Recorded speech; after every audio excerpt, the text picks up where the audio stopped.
विद्यार्थी मित्रांनो, सेतू अभ्यासाच्या इयत्ता 10वीच्या आजच्या 45व्या दिवशी आपण विज्ञान आणि तंत्रज्ञान या विषयाच्या विज्ञान तंत्रज्ञान भाग 2 या विषयाची चाचणी क्रमांक 3 सोडविणार आहोत.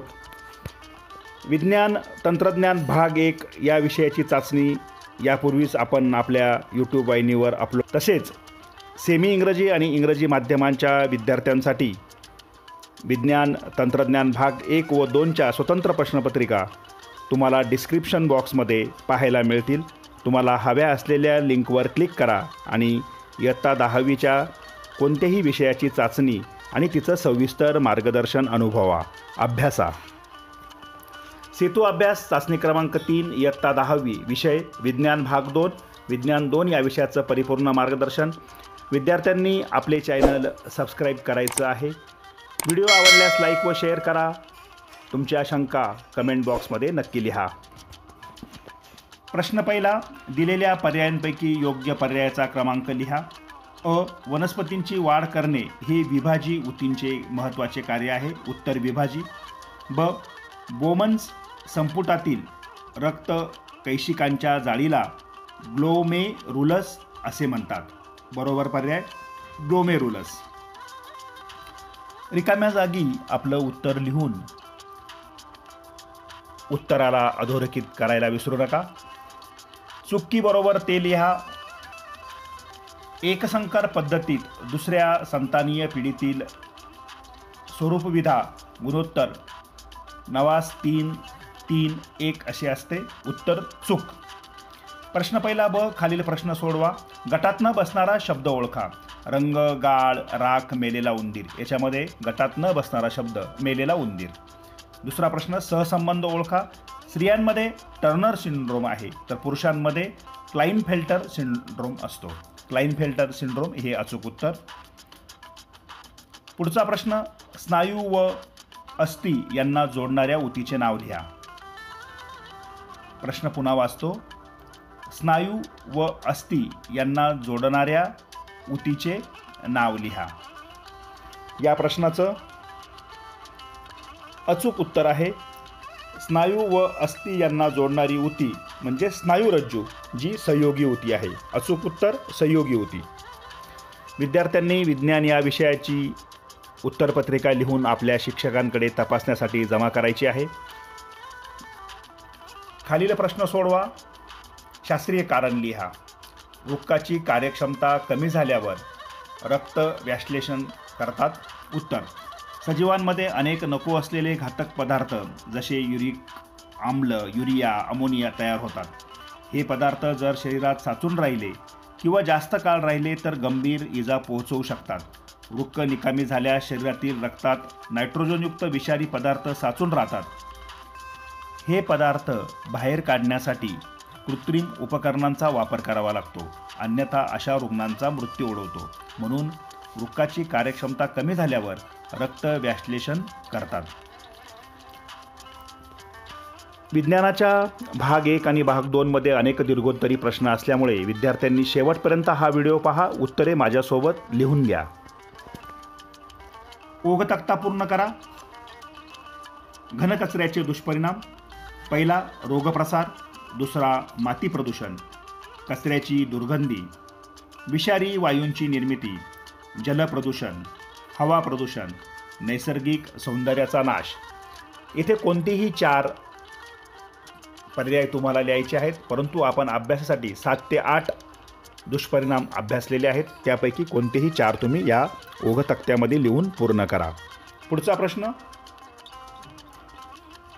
प्रश्न दुसरा अ. तिसरा प्रश्न, आकृतीत दाखवलेली विकृती ओळखून नाव लिहा. या विकृतीची वैशिष्ट्ये लिहा. आकृतीत दाखवलेली विकृती आहे मंगोलिकता, ज्याला इंग्रजीमध्ये आपण डाऊन्स सिंड्रोम असे म्हणतो. डाऊन सिंड्रोम म्हणजेच मंगोलिकता या विकृतीची वैशिष्ट्ये. 1. मानसिक वाढ खुंटणे, कमी उंची, पसरट मान, चपटे नाक, आखूड बोटे, आडवी व एकच हस्तरेखा, डोक्यावर विरळ केस आणि अपेक्षित आयुष्यमान 16 ते 20 वर्ष फक्त. यांच्या चेहऱ्याची ठेवण मंगोलियन व्यक्तीसारखी असते. अशा पद्धतीने उत्तरपत्रिकेत प्रत्येक प्रश्नाचं सविस्तर उत्तर विद्यार्थ्यांनी नोंदवणं अपेक्षित आहे. आपल्या या सविस्तर मार्गदर्शनपर व्हिडिओमध्ये प्रत्येक प्रश्न विस्ताराने सविस्तरपणे समजून सांगितला आहे आणि तोही सोप्या भाषेत. आपले चॅनल सबस्क्राईब करायला विसरू नका. प्रश्न दुसरा ब, खालील प्रश्न सोडवा, कोणतेही 3, परंतु आपण सर्व प्रश्नांचं मार्गदर्शन घेणार आहोत. पहिला प्रश्न, फरक स्पष्ट करा. द्विबीजपत्री आणि एकबीजपत्री वनस्पती. द्विबीजपत्री वनस्पतीचे 3 मुद्दे. पहिला, प्रत्येक बीजात 2 बीजपत्रे असतात. दुसरा, सोटमूळ हे ठळक आणि प्राथमिक मूळ असते. तिसरा, बहुतेक वनस्पतीत खोड मजबूत आणि कठीण असते. एकबीजपत्री वनस्पतीचे 3 मुद्दे. पहिला मुद्दा, प्रत्येक बीजात एकच बीजपत्र असते. दुसरा, वनस्पतींना तंतुमुळे असतात. आणि तिसरा, वनस्पतींची खोडे नाजूक असतात. विद्यार्थ्यांनी फरक स्पष्ट करताना समोरासमोर कमीत कमी 2 मुद्द्यांच्या आधारे फरक स्पष्ट करणं अभिप्रेत आहे. पुढचा प्रश्न आहे, व्याख्या लिहा. प्रतिजैविके आणि DNA फिंगर प्रिंटिंग या दोन्ही संज्ञांच्या व्याख्या आपण स्वतंत्र स्लाईडच्या माध्यमातून समजून घेऊया. प्रतिजैविके, सूक्ष्मजीवांचा नाश व त्यांच्या वाढीस प्रतिकार करणारी जीवाणू व कवकांपासून मिळवलेली कार्बनी संयुगे म्हणजे प्रतिजैविके होत. ब, DNA फिंगर प्रिंटिंग सिस्टीम, प्रत्येक व्यक्तीत असलेल्या DNAच्या आराखड्याचा क्रम शोधला जातो व वंश ओळखण्यासाठी किंवा गुन्हेगाराला ओळखण्यासाठी DNA फिंगरप्रिंटचा उपयोग होतो. आता आपण याच प्रश्नामधल्या उपप्रश्न क्रमांक 3 कडे वळूया. शेतीपूरक व्यवसायाविषयी तुमच्या शब्दात माहिती लिहा. या प्रश्नाचं उत्तर विद्यार्थ्यांनी स्वअनुभवातून लिहिण्याचा प्रयत्न करायचा आहे. प्रश्न पुन्हा वाचतो. शेतीपूरक व्यवसायाविषयी तुमच्या शब्दात माहिती लिहा. शेतीपूरक व्यवसायामध्ये शेतीला स्थिरता आणि शेतकऱ्याला भांडवल मिळण्यास मदत होते. पशुसंवर्धन, कुक्कुटपालन, रेशीम उद्योग, मधुमक्षिका पालन असे अनेक शेतीपूरक व्यवसाय आहेत. शेतीतील पिकांचे उत्पन्न घेतानाच या पूरक व्यवसायांपासून पूरक उत्पन्न मिळते. शेतीपूरक व्यवसाय शेतकऱ्याला आर्थिक लाभ व स्वयंपूर्णता मिळवून देतात. या प्रश्नाचं उत्तर विद्यार्थी स्वतःच्या भाषेमध्ये आणि वेगवेगळ्या संदर्भांच्या अनुषंगाने लिहू शकता.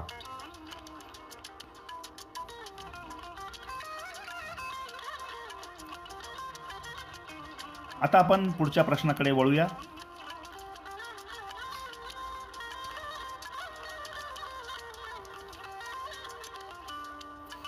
पुढचा प्रश्न आहे, चौकटीत योग्य शब्द लिहा. मेंदूच्या डाव्या बाजूची कार्य आणि मेंदूच्या उजव्या बाजूची कार्य स्पष्ट करणारा हा ओघ तक्ता. मेंदूच्या डाव्या बाजूची कार्य आपण सर्वप्रथम लिहूया. मेंदूच्या डाव्या बाजूची कार्य, विश्लेषणात्मक विचार, तार्किक विचार, भाषा, शास्त्र व संगीत. आता मेंदूच्या उजव्या बाजूची कार्य, सर्वांगीण विचार, प्रतिभात्मक विचार, नवनिर्मिती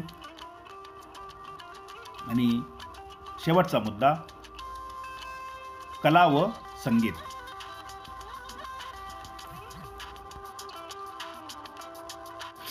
पुढचा प्रश्न, खालील प्रश्न सोडवा.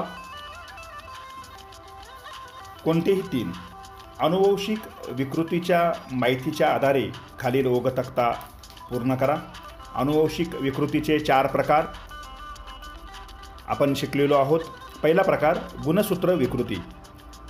दुसरा प्रकार एकजनुकीय विकृती. तिसरा प्रकार तंतुकर्णिकीय विकृती आणि चौथा प्रकार बहुघटकीय विकृती. एकजनुकीय विकृतीमध्ये 2 उपप्रकार पडतात. त्यांचीही माहिती या ओघ तक्त्यामध्ये पूर्ण करायची आहे. एकजनुकीय विकृती, वर्णकठीणता, दात्रपेशी पांडुरोग. विद्यार्थ्यांनी तक्त्यात माहिती लिहून तक्ता पूर्ण करायचा आहे. आता आपण पुढच्या प्रश्नाकडे वळू. तुमच्या शब्दात सोदाहरण स्पष्ट करा. वनस्पतीमधील उत्सर्जन मानवास कसे उपयुक्त आहे हे आपल्याला सोदाहरण स्पष्ट करायचे आहे. आता आपण या प्रश्नाचं उत्तर लिहूया. वनस्पती जे पदार्थ उत्सर्जित करतात त्यातील बरेचसे पदार्थ मानवाला उपयुक्त असतात. उदाहरणार्थ रबराचा चिक. रबराच्या चिकापासून आपल्याला रबर मिळतं. रबराचे हजारो उपयोग होतात. हे पदार्थ मानवाला विविध प्रकारे उपयोगी पडतात. वनस्पतीचे पाने ठराविक ऋतूत गळतात. हे उत्सर्जनाचे कार्य आहे. या गळलेल्या पानांमुळे खत निर्मिती होते.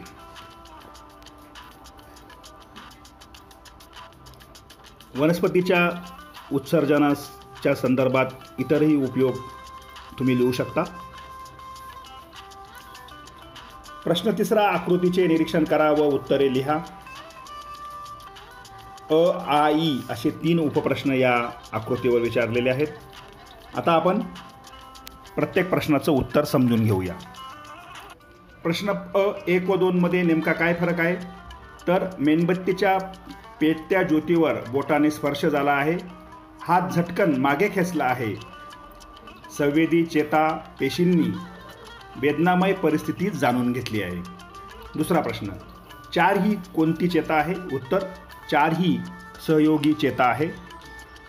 पुढचा प्रश्न, 7 हा प्रतिसाद नेमका कुठपर्यंत पोहोचला आहे? तर दंडातील स्नायूंपर्यंत पोहोचला आहे. हे त्याचं अचूक उत्तर. पुढचा प्रश्न, DNA रेणूची रचना आकृतीच्या साहाय्याने स्पष्ट करा. या ठिकाणी तुम्हाला DNA रेणूची साधी आकृती आणि त्याची नावे देऊन काढून दाखवली आहे. विद्यार्थ्यांनी या आकृतीचं निरीक्षण करा आणि त्या आधारे DNA रेणूची रचना लिहा.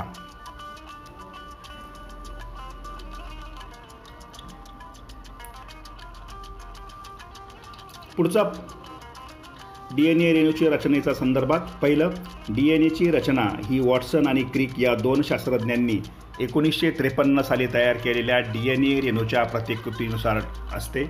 2, DNAचा रेणू सर्पिल आणि समांतर न्यूक्लिओटाइड धाग्यांचा बनलेला असतो. हे धागे एकमेकात गुंतलेले असतात. त्यामुळे सर्पिल रचना ही तयार होते. DNA रेणूची रचना लिहिताना 3 ते 4 मुद्दे लिहिणं विद्यार्थ्यांना अपेक्षित आहे. आता तिसरा मुद्दा, एका न्यूक्लिओटाइडमध्ये एक नायट्रोजनयुक्त पदार्थ शर्करेच्या रेणूशी आणि हा रेणू फॉस्फरिक आम्लाशी जोडलेला असतो. अशा रीतीने न्यूक्लिओटाइडमध्ये 3 पदार्थ असतात. ते म्हणजे फॉस्फरिक आम्ल, डीऑक्सीरायबोझम, शर्करा आणि नायट्रोजनयुक्त पदार्थ. चौथा मुद्दा, नायट्रोजनयुक्त पदार्थ 2 प्रकारचे असतात. ते म्हणजे प्युरिन आणि पिरिमिडिन. विद्यार्थ्यांनी प्रत्येक प्रश्नाचं उत्तर मुद्देसूद, सुस्पष्ट आणि 1, 2, 3, 4 असे अनुक्रमांक लिहून लिहावे. चांगला परिणाम होईल. प्रश्न 4, पुढील प्रश्न सोडवा कोणताही एक. हवामान अंदाज व आपत्ती व्यवस्थापन यांतील सहसंबंध स्पष्ट करा. हवामान विभाग वेधशाळेच्या अंदाजानुसार भविष्यात येणाऱ्या नैसर्गिक आपत्तींचा अंदाज देतो, ज्यामध्ये महापूर, चक्रीवादळ, अतिवृष्टी, भूकंप या आपत्तींचा समावेश होतो. अशा प्रकारच्या पूर्वसूचनेमुळे होऊ शकणारी आपत्ती नंतरची जीवित व वित्तहानी कमी करता येते. आपत्तीमुळे मोठ्या प्रमाणावर जीवित व वित्तहानी होते, शेतीचे नुकसान होते. हे टाळण्यासाठी वेधशाळेकडून सतर्कतेचा इशारा देण्यात येतो आणि त्याचवेळी आपत्ती व्यवस्थापन विभागाकडून नागरिकांना सावध केले जाते. म्हणून हवामान अंदाज आणि आपत्ती व्यवस्थापन या दोघांचा परस्पर सहसंबंध, यामुळे मोठी हानी टळू शकते. पुढचा प्रश्न, एका वाक्यात उत्तरे लिहा. या सर्व प्रश्नांची उत्तरे स्वतंत्र स्लाईडच्या माध्यमातून आपण अभ्यासूया. 1, मानवी स्त्रियांमध्ये 44 कायिक गुणसूत्रे आणि 2 XX लैंगिक गुणसूत्र असतात, तर पुरुषांमध्ये 44 कायिक गुणसूत्रे व XY लैंगिक गुणसूत्रे असतात. 2, DNAच्या ज्या खंडामध्ये प्रथिनांच्या संश्लेषणासंबंधी सर्व माहिती साठवलेली असते त्याला त्या प्रथिनासाठींचे जनुक असे म्हणतात. 3, हिमोग्लोबिन रेणूच्या रचनेतील 6वे अमिनो आम्ल म्हणजे ग्लुटामिक आम्ल याची जागा व्हॅलिन या आम्लाने घेतल्यावर दात्रपेशी पांडुरोग होतो. विद्यार्थी मित्रांनो, या ठिकाणी तुमच्या प्रश्नपत्रिकेतील तिसऱ्या प्रश्नाचं उत्तर आपण चौथ्या क्रमांकाने लिहिलेलं आहे, हे तुम्ही लक्षात घ्या. सर्व प्रश्नांची उत्तरे लिहिलेली आहेत. आता आपण तुमच्या प्रश्नपत्रिकेतील तिसरा परंतु येथे चौथा प्रश्न आपण अभ्यासूया.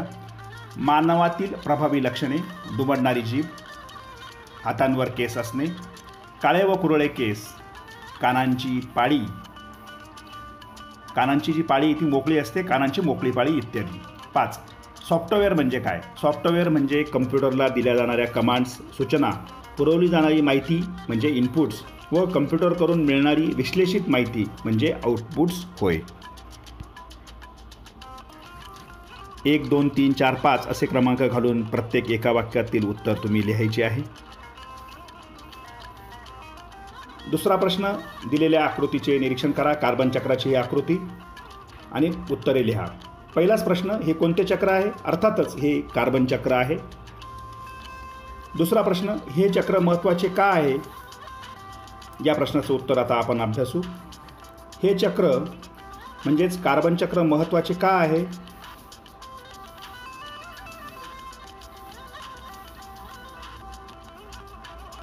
कार्बन चक्र महत्त्वाचे आहे कारण कार्बनचे वातावरणातून सजीवांकडे व सजीवांच्या मृत्यूनंतर पुन्हा वातावरणाकडे होणारे अभिसरण व पुनर्चक्रीकरण म्हणजे कार्बन चक्र होय.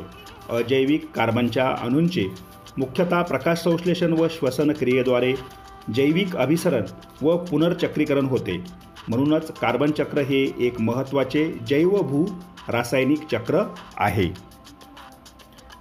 या प्रश्नपत्रिकेमध्ये अनेक प्रश्न हे दीर्घोत्तरी असल्यामुळे विद्यार्थ्यांनी वारंवार वाचन व सराव करणं गरजेचं आहे, म्हणजे तुम्हाला मोठ्या प्रश्नांची उत्तरे सहजपणे लिहिता येतील.